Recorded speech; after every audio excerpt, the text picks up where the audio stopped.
Hello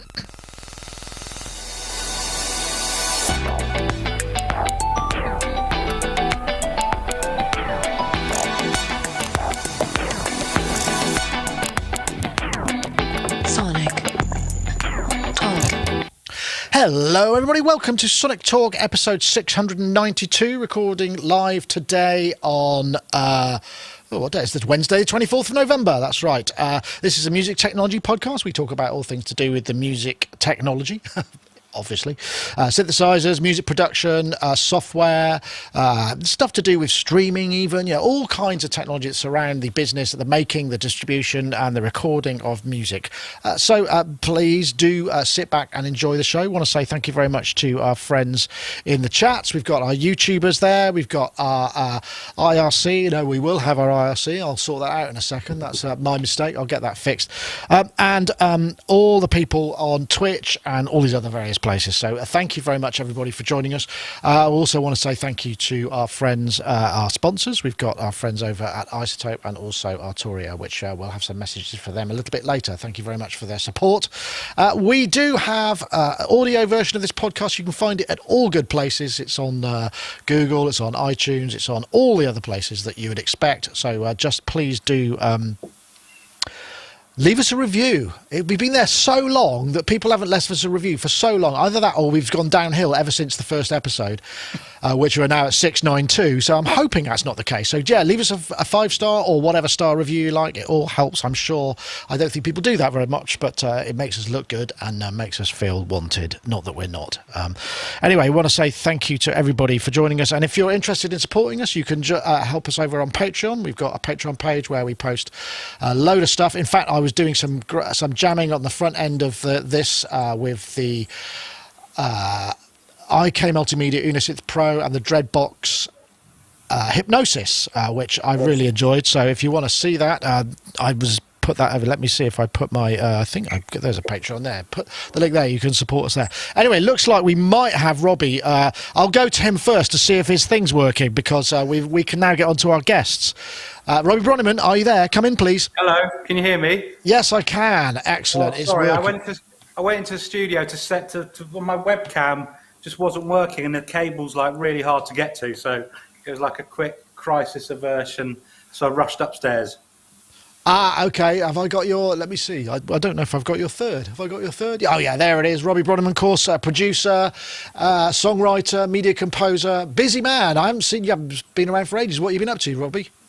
I'm busy we're working on Howard's new album at the moment. Okay, so cool. Three songs into that, and just finishing off some of my own stuff as well, and then getting ready to do a film score as well. So busy. Right, plenty on then. Okay, I'm just going to get my other camera, because this is an absolutely shit picture right there. Okay, all right then. Right, well, while we do that, I will go over and say hello to Mr. Ty Unwin, who's also in his studio. Ty Unwin, media composer extraordinaire, probably working on an album as well, I'd imagine. Ty, how on earth are you? Are you well and all those things? I am. I'm really good. Thank you very much. Yeah, all good. Working hard, but not killing myself. Those days are long gone. No, I've I don't want to say semi-retired, because that just is very melodramatic, but I've work-life balance is a lot better. It's excellent. Good. Reassessed. And yes, completely. No, literally just I took that chunk of time off and then thought, hey, this thing called life is really good. Maybe I'd like some. I'll have me some of that. Maybe. Exactly. So spending lots of time out of the studio, which is great, and absolutely loving it. But no, yeah, normal stuff. Still BBC series and doing an Aperture thing and Midge's album and yeah, lots of. Excellent. Well, I'm really glad to hear that. Excellent. Glad to hear it. And, of course, we've got Mr. Dominic Hawken. And Dominic Hawken's had a little bit of a, well, it's like a kind of disease quarantine. You were hit by the dreaded lurgy in the household. Everybody Absolutely. all right? So, yeah, all fine. And I didn't get it which is just shows what a strong kind of rejection of disease I have, which is definitely not normally the case. I would have gone down with the worst possible man flu ever, but no, everyone's good. Lula May, my daughter's back at school now. They've all gone on a school trip, which is the first one without mummy and daddy being around for a couple of days, so that's quite exciting. So yeah, I sat in isolation and I kind of got the soldering iron out and fiddled with a few synths and did a few repairs and stuff, and generally chilled out and slept a lot, to be honest, which was amazing. So yeah, my work-life balance was totally in the right balance during the last couple of weeks, to be honest. Nice. Well, of course, Dominic, also known as Mr. Wiggly, and of course he's been making plugins, but also apps and stuff. Have you got any? You were talking about working on some more stuff, I seem to remember. Yeah, it's taken ages, hasn't it? I mean, the worst person at finishing anything. I'm really bad at getting anything over the line. Really enjoy doing it, and then don't enjoy so much the finishing, but I'm very, very close with it's true for everything really, making music or whatever. So the Incinerator's doing really well. There's a couple of follow-ups in the offing and some other good stuff coming on, and the Sunday podcast stream thing that I do, which is kind of music related but more comical, I suppose, is going from strength to strength as well. We've got Ty on this weekend. If you want a double dose of Ty this week with Kent Swan. Have you? You didn't tell me. Double jab. Yeah, I thought if I announced it now, he can't get out of it. You see, so that's going to be great. Damn you! Right. Got Robbie on the next week. Yeah. I will come on at some point. I'd love to. It's just my weekend. I'd love to. We'll cancel everything for you whenever you want to come on. It'd be absolutely brilliant. So yeah, I'd love to get you on. The 30th birthday is always a good one. That we do it every 10th. We do a ridiculous show. So come join us, Mr. Wiggly, on YouTube if you fancy a laugh. Excellent. Well, lovely to have you. And let's go back to see how's Robbie doing. Has Robbie got a better? I can't tell the difference, to be honest, mate. Is that the new camera? I don't know. It's like an HD camera. I can put it in a better position. I can't really tell. It's quite dark in there. I don't know if you've got any more light. But hey Siri, upstairs 80. There you go. Oh, look at that! Oh, well, and Ty did his. Ty did his make the studio red, which was quite funny. In fact, if we were coming out on speakers, we could shout out various colours and have what colour? Hey, hang on a minute. None of that malarkey. Hey Siri, upstairs blue. Upstairs blue. There he goes. Oh, there we go. Yeah, similar sort of thing. It's just a different technology. That's not much good for us though. But I appreciate the thought. Let me see if I've got everybody up there. We got everybody there. Right. Okay. Peter James Stevenson in the chat. I think that's a super sticker. Yeah, thanks very much, mate. We'll put that towards the Christmas drinks. Very much appreciated. We will also have I think we'll probably have a Christmas quiz. I think Midair is going to work on one, so we'll be back. But we'll be getting that up together fairly soon. Anyway, we've got stuff to talk about. There are topics this week, so I'm going to let me just queue one up, see where we're going. Here we go. It's the new Animoog Z.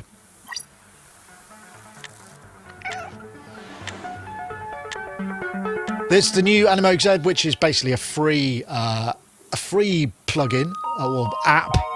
Works on the Mac and PC as well. Sorry, no, it only works on the Hello Mac. and welcome. What am I talking about? In today's video, we're going to look at some of the updates and new features found in Animoog. Well, perhaps we won't, but yeah, this is kind of new. I've actually got, because I've got it here.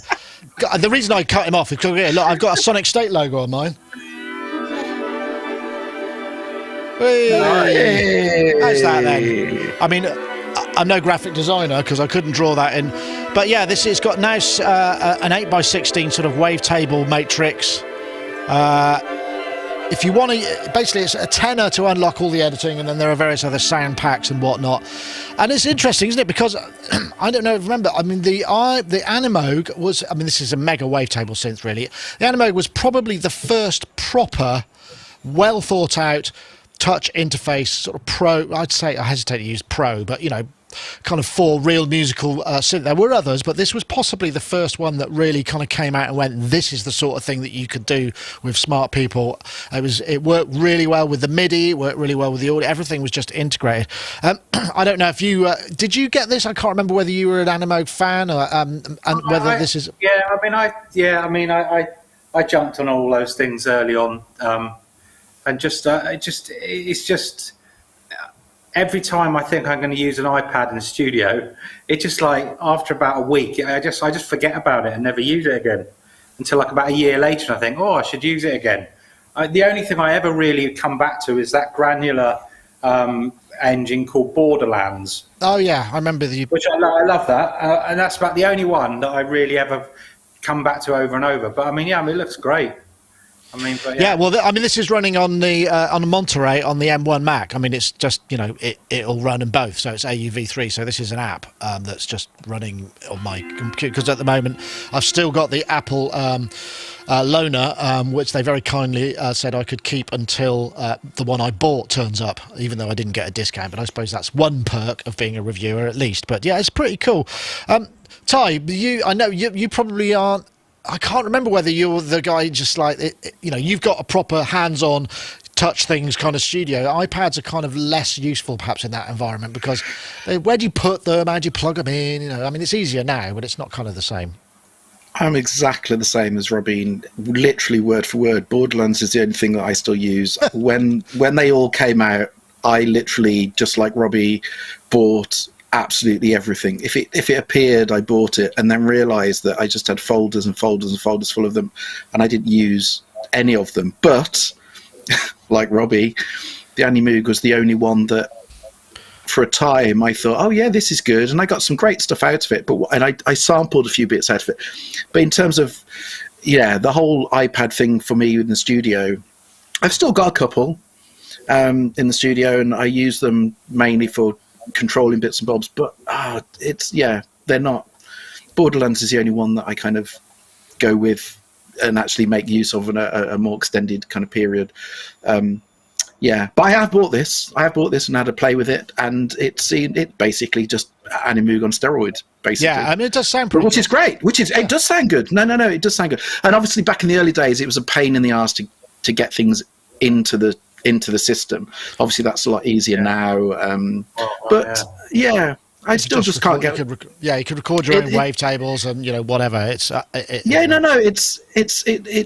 think it's good, but still for me, using an iPad in proper serious stuff in here is just I'm not saying it feels wrong, but it's just not really required. So, yeah, well, fair enough. Looks a great app. Looks a really good app. Sounds good. Fair dues. Dom, you've developed iPad apps. I mean, I imagine and you probably know more than anyone what amount of work might have gone into something like this. And they haven't I think screwed it up. It no. I think it's great. I mean, there's a few things actually. The most exciting thing for me is I can download it on my Mac. And it costs the same as the iPad and the iPhone version. This is to me like a real change, which is brilliant because there's been a disparity between the plugins and stuff you can buy for the Mac and to run in Logic or Ableton or whatever, and the ones you can download on the phone and on the iPad, which generally cost between £1 and £10, maybe £20 for a big one, or £150 on the computer. So the judgment behind that and the thought process is that generally they're slightly cut down on the iPad because there's not the processing power to cope with the amount of stuff that you can do on your Mac and so forth. And that is now obviously closing completely. And that I can buy something. I mean, I downloaded it, I loved it, I bought it. It's very impressive. It's got that opening preset that you go bong and you go, oh, that's interesting. Well, I quite like that. And it's £10. So it's like a no-brainer. It's absolutely brilliant.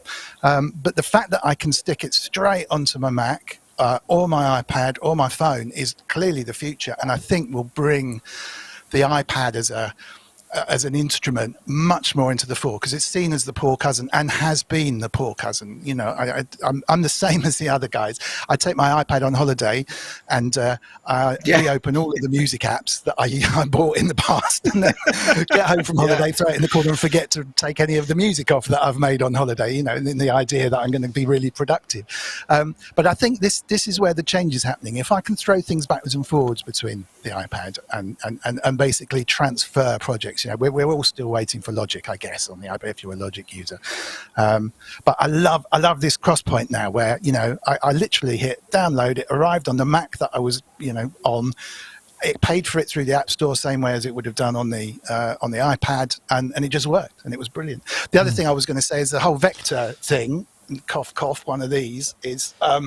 Oh wow! It's obviously big news at the moment. Yeah, really big news at the moment. Oh, and I'm really interested. I'm loving this at the moment, and it's great. And the idea that you can spin stuff around and modulate it is it's just what I keep on banging on about to people who are making tunes. If they're jamming or making tunes, don't just put the line down and then repeat it again and again. You know, fiddle with the filter, and that's where the incinerator comes in and everything. So yeah, I was really quite excited about this. It is really good sounding to me as well.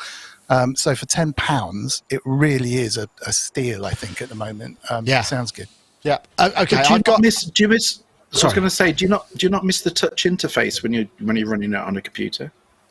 You can run a Rolly on it. You could just put I mean, I've got a C-board. That's what I was going to do. No, I mean the touch interface, as in of all the and wiggling things around. Yes, it didn't even occur to me because I hadn't downloaded it on the iPad yet. So I was dragging around, and yeah, probably, but it was certainly usable enough on the Mac. I've got one of those Raven screens, which I've never managed to make work properly as a controller. Me too. Mainly because I've got multiple screens. It would be probably okay if you just had one screen, but that might work quite nicely with a touch screen, I guess. Okay, I just wanted to bring one thing up here because obviously there is an elephant in the room, which is Moog have just obviously a lot of programmer resources into making Animoog Z, which is a great thing. And yet, if you hang out on the Moog One owners group, which is a Facebook group, there's a little bit of disgruntlement going, hey Moog, I'm really happy that you've made this free plugin to give to a load of people. What about the updates you've been promising on the Moog One? Any chance of that happening? And that I can imagine it might seem a little. I don't know what the hold up is or anything. You've got. But do you honestly think? No. I don't get that. I don't get. Okay. Oh well, look, this is a personal view. So before everyone, all the the Moog One owners. I mean, I've got a Moog One. I don't have an issue with it. I haven't had really any issues with it. The thing is, do you really honestly think this is exactly the same team that are doing the stuff for the Moog One and are doing this? They're not this. In my eyes, I'm not perceiving that they're going to be the same team. That kind of projects get allocated. In my eyes, I'm happy to presume that this is. I know Gert's got a lot to do with this, and that's his project. The great work of Gert Bevin. Yes, absolutely. And I don't think he has anything to do with the Moog One. And so, in my eyes, I think that Gert's doing his stuff, and to do this, I'm imagining to do this app will be a smaller team, if not just him. To be fair, I don't know that, but I'm imagining it's maybe him and maybe one or two others. They're different teams. People that just turn around and say because it's got the same name at the top means it's the same programmers. Rubbish. That's not how it. In my experience, that's not how it works. I thought I had to bring that up. So shut up. I mean, I noticed a few people who mentioned it. So I've seen it as well, and I just wanted to, in my opinion, and I've got one. So bearing in mind, it would serve me well if they did the updates. But for God's sake. Yeah. Do you remember the days when you used to, and this whole thing of it doesn't work, it's a completely useless synth, you can't, all this absolute crap. I know people I've got two other friends that have got Moog Ones, all quite happily using them, not having, or more to the point, the issues that are there are not letting them stop it. Not troubling them. It being it's a great synth and you can write good music on it. End of story. Yeah. Okay. Fair enough. Okay. Well, I thought I'd bring this one in just because I can. I think I'm going to try and be a bit more together on my sponsor videos now. So I'm going to I'm just going to say hello to our friends over at Isotope and welcome this message. Isotope Producers Club is a one-of-a-kind membership for producers ready to take their tracks to the next level. Once you join, you'll gain access to powerhouse Isotope plugins and a curated selection of tools from our partners, such as Melodyne from Celemony. Plus, as long as you're a member, you'll get every future update to the Isotope plugins in your membership for no extra cost. We'll also regularly serve you new curated content like exclusive inspiration-sparking sample packs and preset packs, and industry-leading training ranging from our own tutorials to vocal production lessons from the world-renowned Berklee Online, taught by Grammy-winning producer and engineer Prince Charles Alexander. With new content being added every month full of valuable production techniques, tips and tricks, and solutions to common production problems, becoming a member is an investment in your career that grows as you and your career do. For more information on iZotope Producers Club, head to iZotope.com. And don't forget, if you head over to iZotope.com/Sonictalk, there's a special landing page. And not only that, there is, in fact, now if I press the right button, I think I have. Yes, there's a basically, if you use the code Sonic10, you can save 10% additional to their Black Friday sales at the moment. That is a top tip, of which there are legion, as we know, and we do thank them for their support of the show.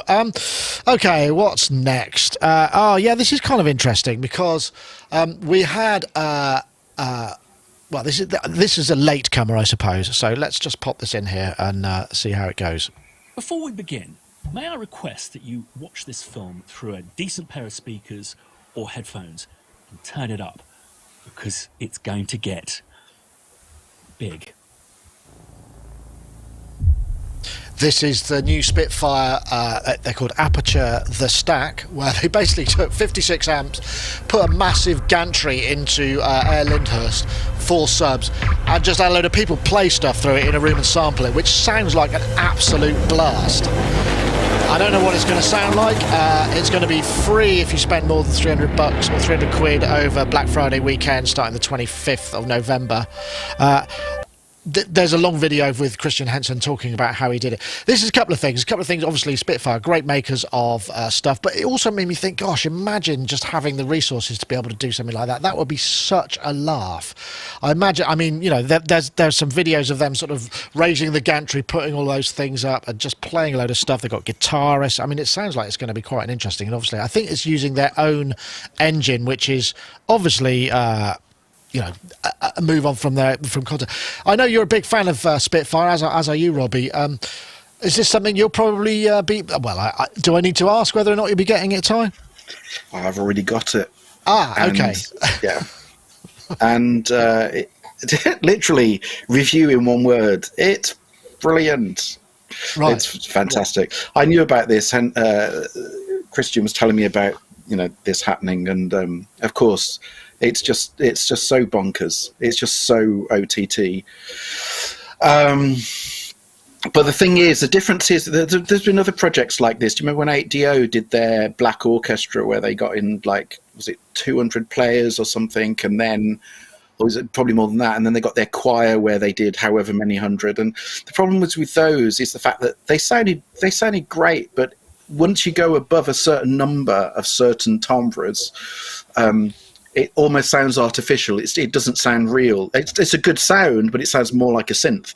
And some of their attempts, whenever you do these huge things, you can actually go too far, if that makes sense. And the great thing about these, 56 amps is absolutely ridiculous.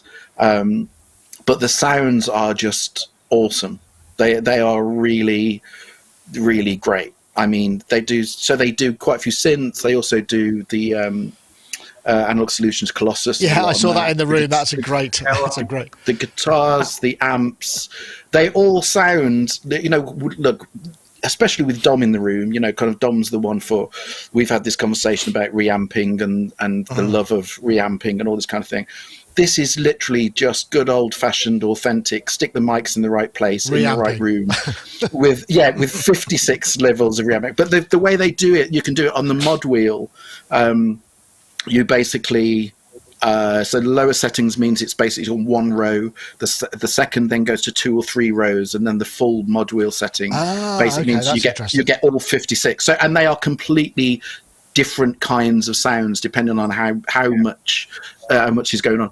But the quality of the sounds, and when Christian said at the beginning of the video, make sure you listen on good monitors or headphones, it's really important, because if you just listen to it on normal, it doesn't sound that different.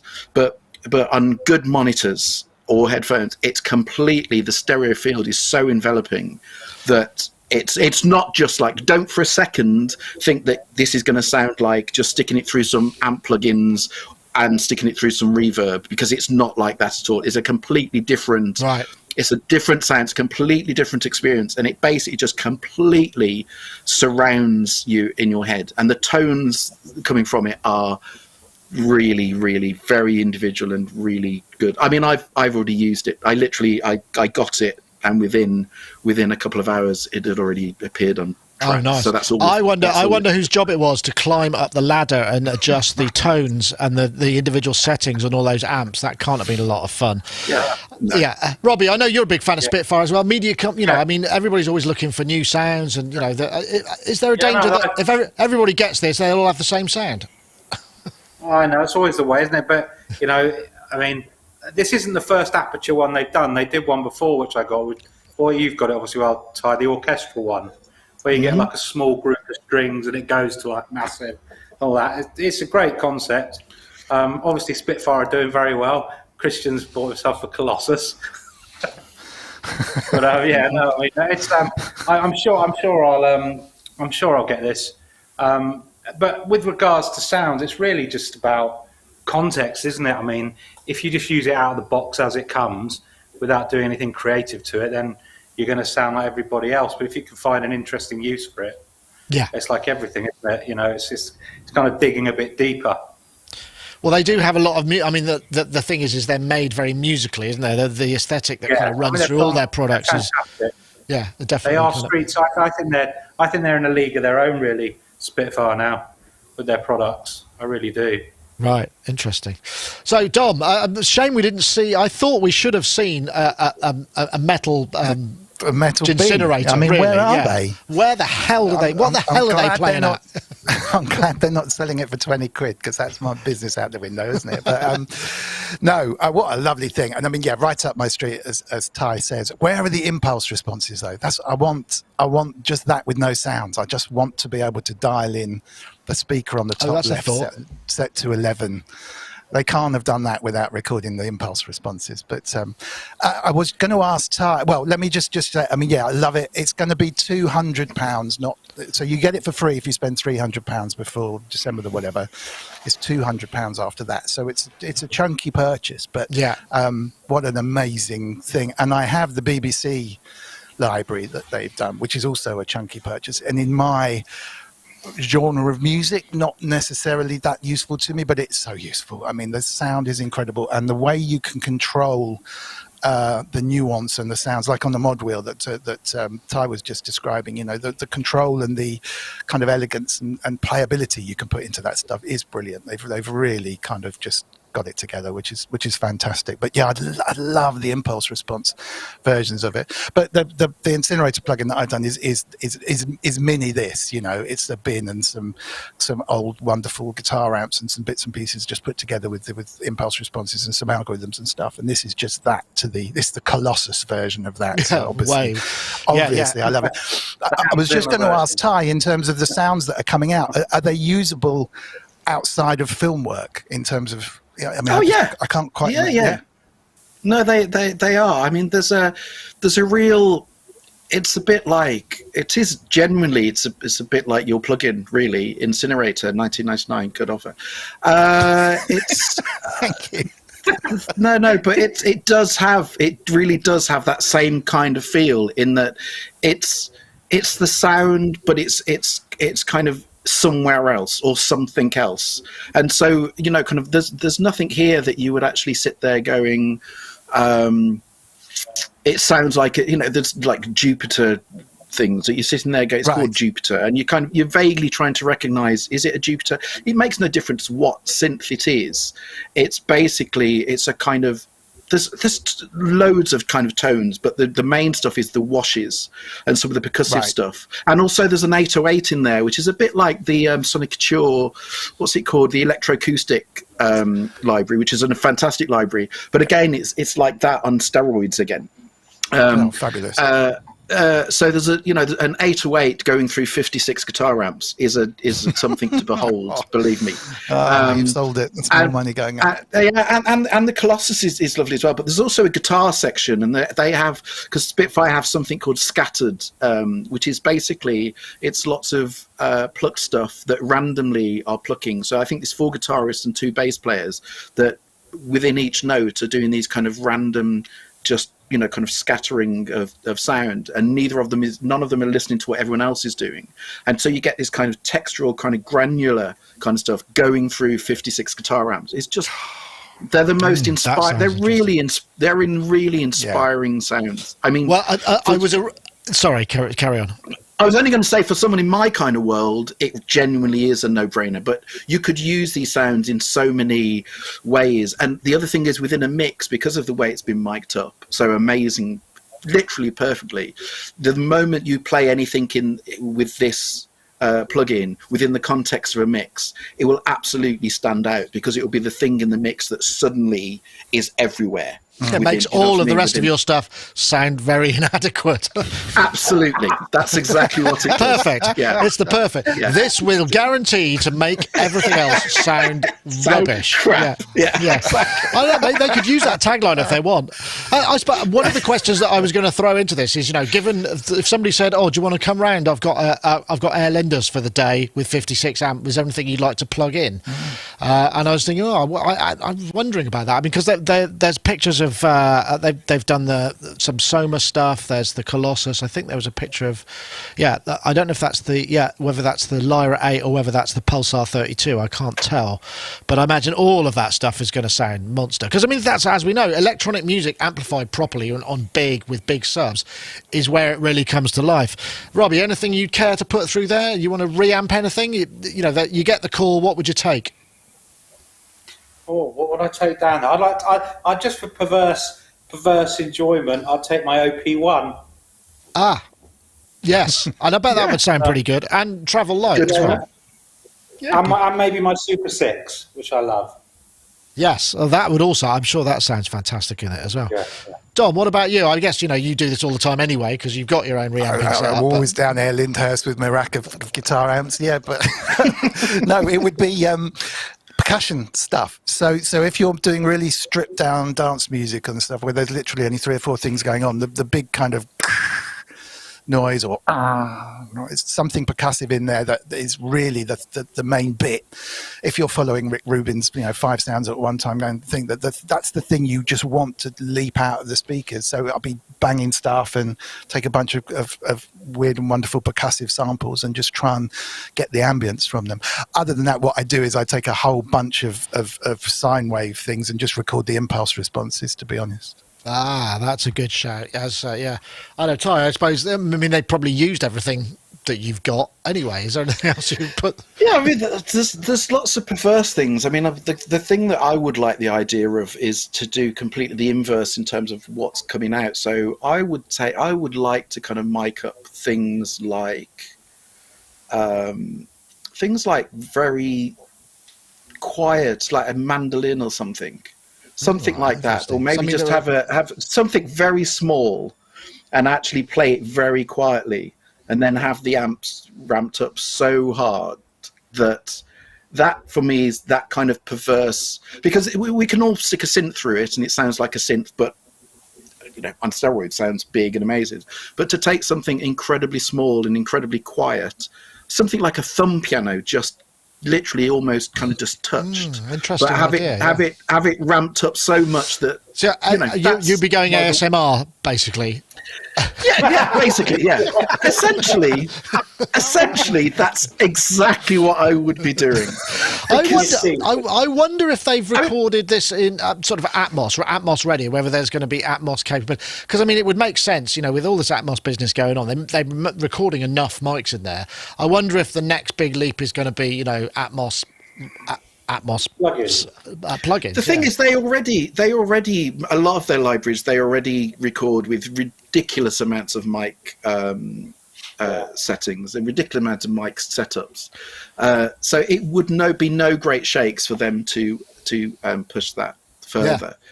But I mean, that idea, just so you know, that isn't the idea of having something very quiet being loud. If you go and look at something like their Albion 5 library, which is the whole point of Albion 5 is that everything's very quiet and very intimate.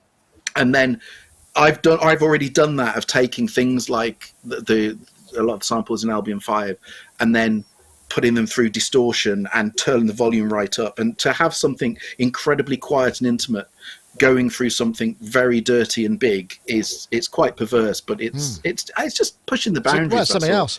I wonder. Yeah, if they exactly. I wonder if they had a person, because I mean, Air Lyndhurst. You know, presumably you have orchestras and stuff in there, but if you've got that much power and amplification in a room, somebody's job. It must have been somebody's job to go around the place finding the things that were rattling with some blue tack and some gaffer tape. That must have taken a while in itself. And I'm sure the room is fairly well tuned for that sort of thing, but this must have brought out some extra, you know, like the little bit of parquet flooring that's just kind of come detached and it's sort of rattling.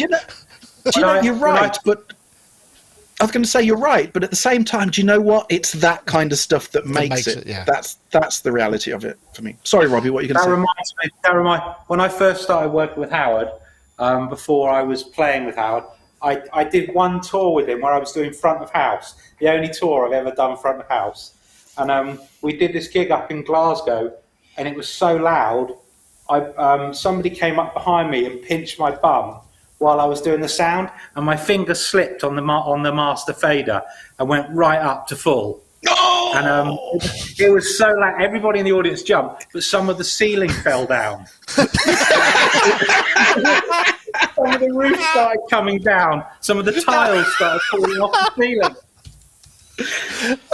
I'm just creating the poll for the show titles at the moment, and one of the first one is Gaffer Specialist, because I just thought that was, and the next one is The Ceiling Fell Down. So I'm just going to put that in the vote, so you can vote for that, folks. Coming down, dust was dropping down on people's heads. Nice. Yeah. I think we've got, there's a poll there, so you can vote on that for which title you prefer, and we'll do that at the end. I'm trying to introduce a bit more interactivity. Now I've made the production of the show a bit less labour intensive for me. I've got bandwidth for doing things like that. I'm filling it up again, like I don't need. Anyway, let's just have another mention, because our next topic is about Black Friday, I believe. So what I thought it would be interesting to do, well, this seems like a good time to actually push the button for a mention from our friends over at have I got the button right? Yeah, there we go. For Arturia Black Friday sale. Big style. Arturia kicking off Black Friday with their biggest ever 50% off sale. You've got till December the 8th to save 50% off V Collection 8, Effects Collection 2 and Pigments 3 plus Spectrum sound packs. Of course, V Collection is a huge collection of iconic instruments, new instruments including the OBX-AV, the Emulator 2V, the Juno 6V and the Vocoder V, as well as many other favourites. Effects Collection 2 also adds EQs, compressor diode, bus force and the classic DIMD, as well as phaser, flanger, chorus Juno 6 plus other EQs, delays and other processing. And of course Pigments is their flagship software synth that's not anything specific but is a very impressive instrument in its own right with a fantastic modulation matrix. If you're already a customer, log in and get even more discounts. Just head over to arturia.com right now. Yeah, and we thank them for their support. And Black Friday is in full steam, or as many people are calling it now, Black November. I'm not quite sure why it was called. I think that I found out why Cyber Monday was called Cyber Monday, because when the internet was very slow, people would wait to go back to work to use their fast internet to do all their online ordering, whereas now they don't. So yeah, what I've got here is we've got a blog running. I think there's like 75 deals on there already. There's a whole bunch of stuff. We're just sort of trying to find it and post it up there. If you want to keep an eye on that, that's easy to find. In fact, I've probably got a button I can press that will post the link to that, which I should probably do as well, because this is a new topic. Let me see, where is it? That's the only problem with this system. There we go, Black Friday Deals Watch. I'll put that in there. So my question was really, what are you looking for? What have you bought? Have you made anything, any unwise purchases, or are you going to? I'll come to you first, Robbie. So I know you probably have all the plugins you need, but there are more out there, right? You know what? There's not actually very much at the moment. There hasn't been for a while. I've got this kind of secondary studio set up in my apartment, which I've got kind of down by the window, looking out over the lake, which is like a sort of a no computer setup, and it's been sort of developing over the kind of the COVID lockdown period. So I stocked it up with some nice I got the 4MS Swan oscillator recently, and a few other bits and bobs. But it's nothing really that I'm really after. I got the microcosm and a few other things like that, and it's just I'm just very happy with what I've got. I'm just enjoying dipping into the things I've got, and really making the most of them. Particularly things like the Super 6, which I've just been spending, just like losing afternoons and days over. So I love that thing. So there's actually, for once in my life, very little that I'm actually sort of like desperate to get. It is interesting. I think, we're seeing a lot more software on sale here, but this is all part of the deal because, as we know, hardware is just not arriving on the scene because of all these kind of shortages all over the place. It's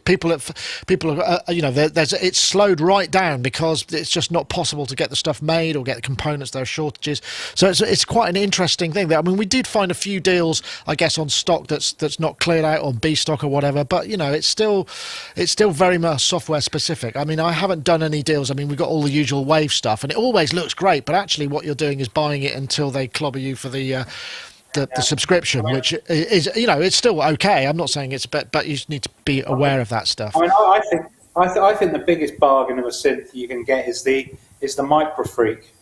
It's just such a great synth, and it's just like so versatile. And with the new upgrade, it's just such a kind of a fun instrument for not a lot of money. It's really interesting because I posted the Micro Freak version 4. We talked about it. I posted a little video on that, which was just some spur of the moment. It's one of the most popular videos of that month. Just people are so into that. So yeah, it makes a lot of sense. Ty, is Black Friday a dangerous time of year for you, or are you kind of are you fairly, you spread yourself more evenly? You don't go mad.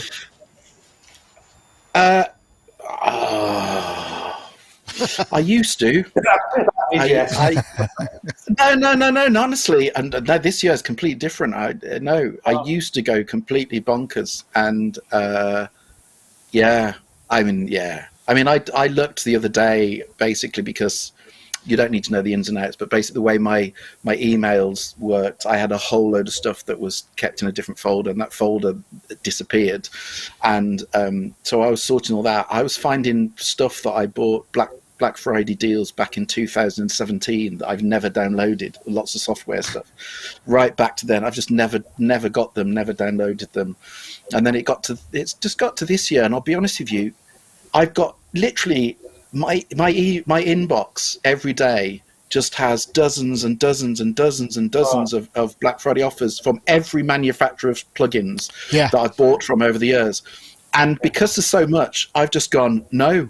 And I've literally just deleted all of that. I don't even know what the offers are because I've just deleted everything because there's just so much now. It's so shoved in your face that I've had the opposite. Yeah, it's just overkill. So I've literally just not bought anything. I'm not even looked at anything because my argument kind of is, when the offers, this is the way it works in my head. When these days, when it gets launched, they do their intro offer. If I want it, I buy it at the intro offer. So all they're doing on their Black Friday offers is basically going back to the intro offers. Yeah. That's what most of it is. And then the other reality is, if there's anything that I miss, God forbid, I hang on for 2 weeks and it's the Christmas offer. So which is going to be exactly the same. If not, they knock another $5 off.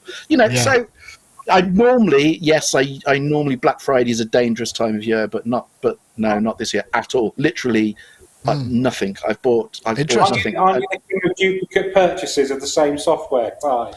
Yeah, that's it. Just buy it again. Just buy it again. Oh my God! I've told Robbie. I have so many stories about me doing buying the same thing multiple times, to the extent now that the last few times I've done it, I've bought it and the software company have contacted me to go, you already have this in your account, did you realize?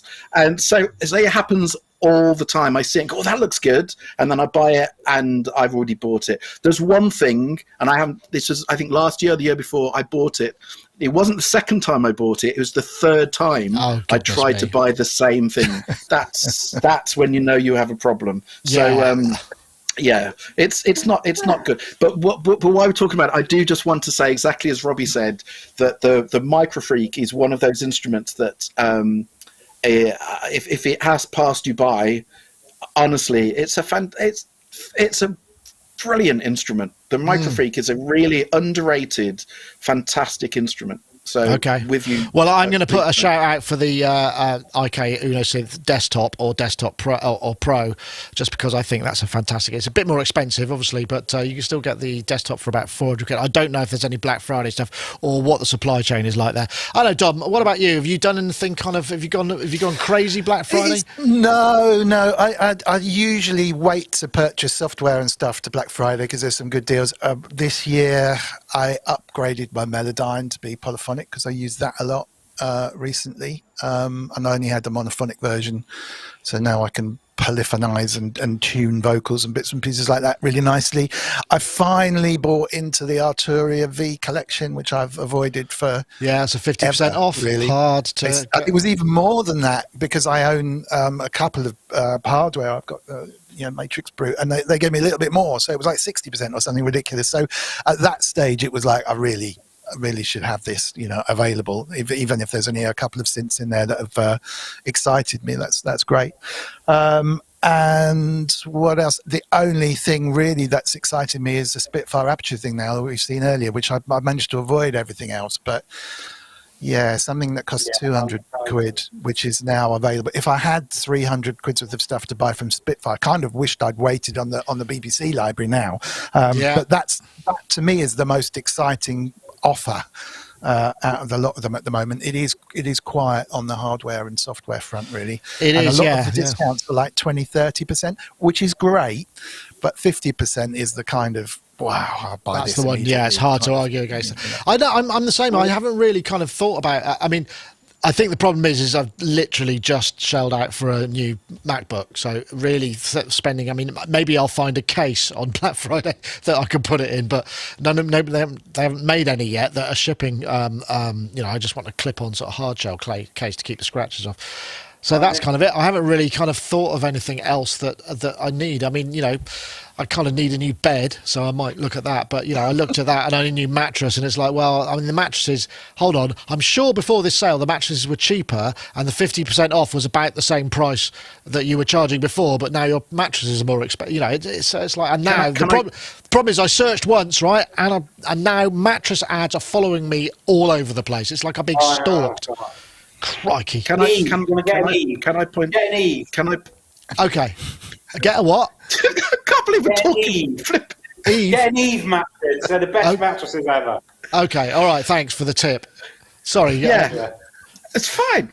I'll go and check what my mattress is, because that's a really good mattress too, and we can talk mattresses. No, I was going to say it was in Which magazine, Which magazine is one of those things that your dad buys and you feel really old when you start subscribing. But I some time ago I started subscribing to Which.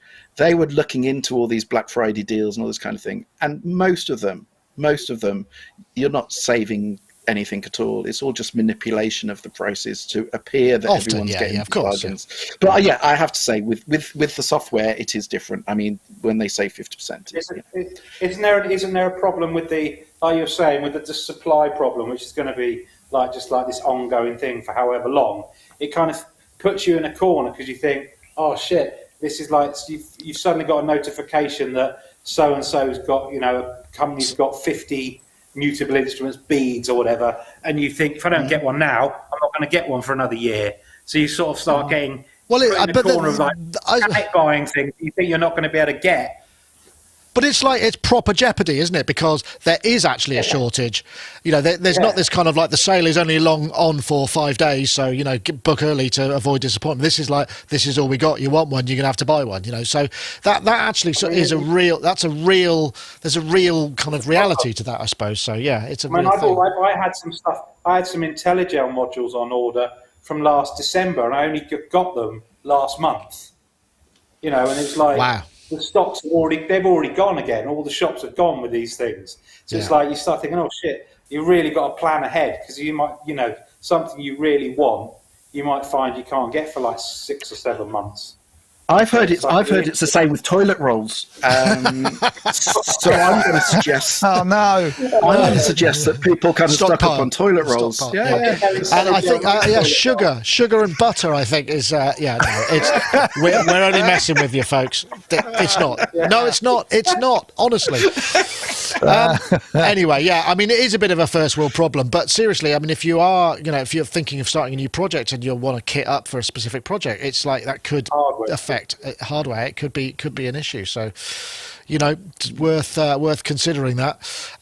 Okay, well, I'm wondering whether we should go with picks because it's 10 to 5, and I think we're kind of in there, and I think it's only fair, seeing as I plugged everybody to actually post one. So we're doing our basically panel picks that seem to pop up every once in a while.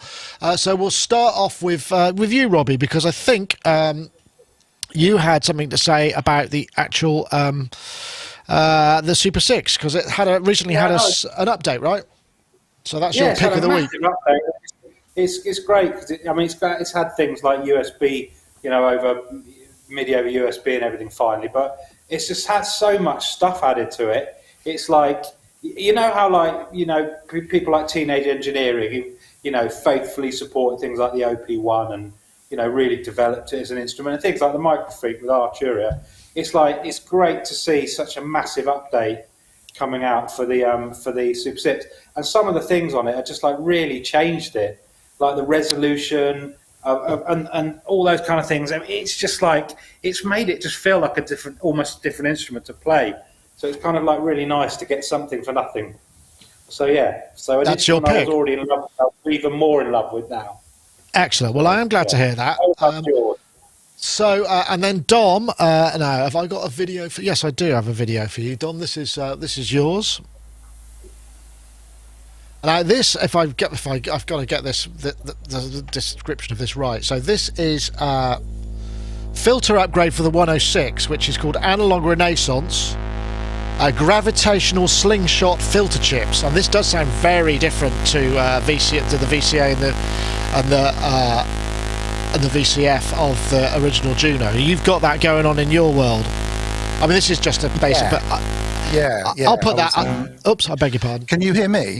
Yes, I can. Yeah. Yeah. Oh, how about that? I've even got the same sound that was set up in the what's it? Yeah. Wow. When I got my hang on, put back to me 1 second.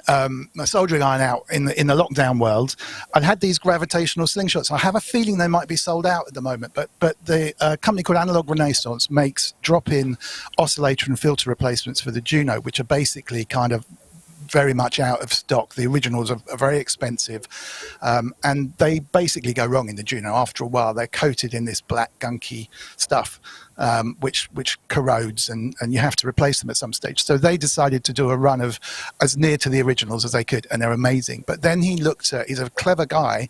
He looks at the filters. I have a feeling he might be looking at the oscillators as well, and thought, well, if I was going to try and improve these, I'm going to try and produce a better, in my opinion, filter than the original. And he put these filters out called gravitational slingshots.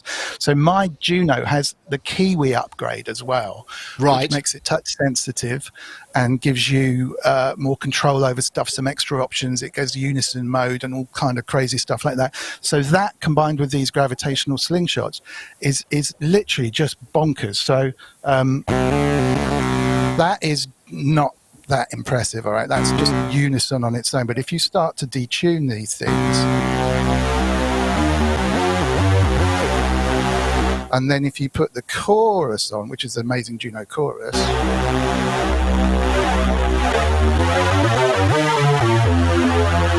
and that doesn't sound like a Juno. No, and the main thing is, Junos were pretty good at keeping the bottom end in, whilst, can I do this? Let's have a look. Yeah, keeping the bottom end in whilst you turn the resonance up. But this is astonishing, right? So this is just a full filter. If I turn the resonance up, it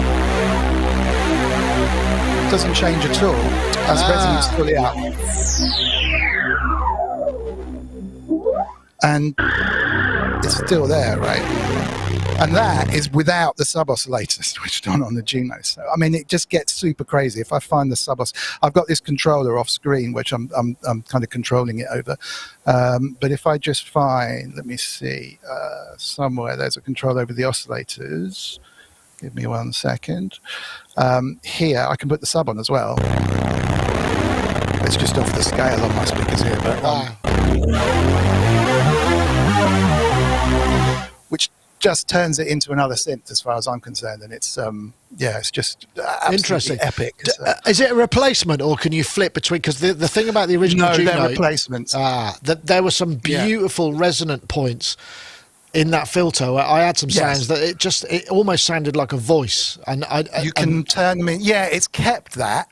You can turn them. I mean, basically, you can resonate the filter and tune it so it is like an extra voice. It's just really improved the bottom end as far as I can make out. I mean, if you were super clever, you would have put in sockets, which I should have done really, rather than unsolder the old ones and solder the new ones in. But I just soldered them in anyway. So did you fit the keyway yourself as well? Yeah, it's not too bad. You just have to be really delicate with a desoldering thing because there's quite a lot of patch points to desolder. I've got my Juno is really poorly. It's got broken voices and whatnot. Sorry, Robbie. I'm a bit cack-handed with the soldering iron.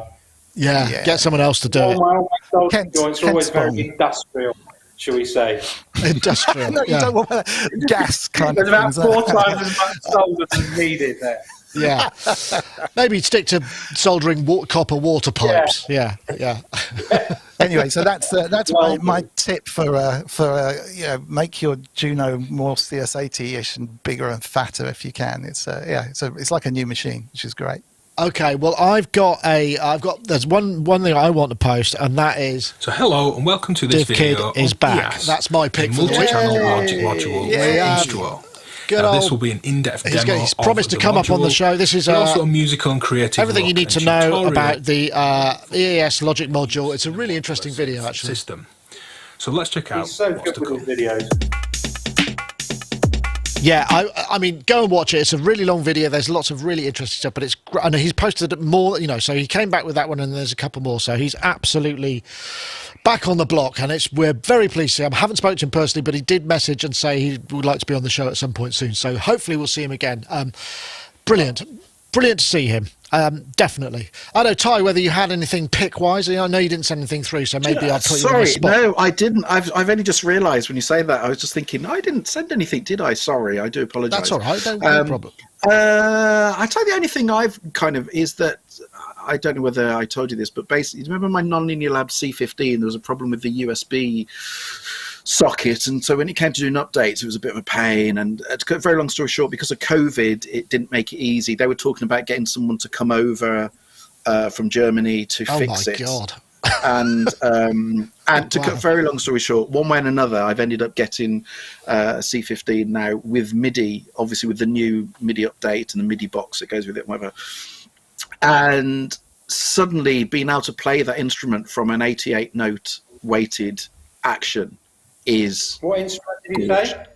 The gorgeous. C15. That's the non-linear lab C15. Remember, it famously, they famously didn't have MIDI on them, and everybody was going, "This is outrageous," and whatever. In fact, I think Ty, you were one, but you were a convert. Because to play, it's an amazing thing.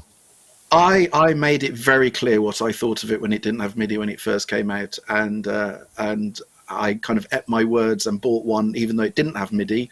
And then, but lovely to now find out when it does have MIDI. It's just another machine again. I'm a player, so having 88 notes is natural for me. But C15 being played from an 88 note weighted action is something very. It's a gorgeous instrument to play because the action that's on there is great. It's a great key bed, but it's 88 notes. It's just fantastic, and they've also given it a whole new load of. Presets and to kind of show off what it can do, and it's one of those instruments that I generally now feel very embarrassed that when it was very first announced and shown, I was damning of it because I was talking out of my arse, obviously. Well, no, the interesting thing though is you are the it's like it's, you know, when you have a convert, that's more powerful than someone who's immediately kind of like, this is fantastic. So, you know, it is a beautiful thing to play. It is, and I think it is one of those instruments that you'll never quite understand until you actually play one. I think it's as simple as that. I think it's how many 88 note instruments have you got now?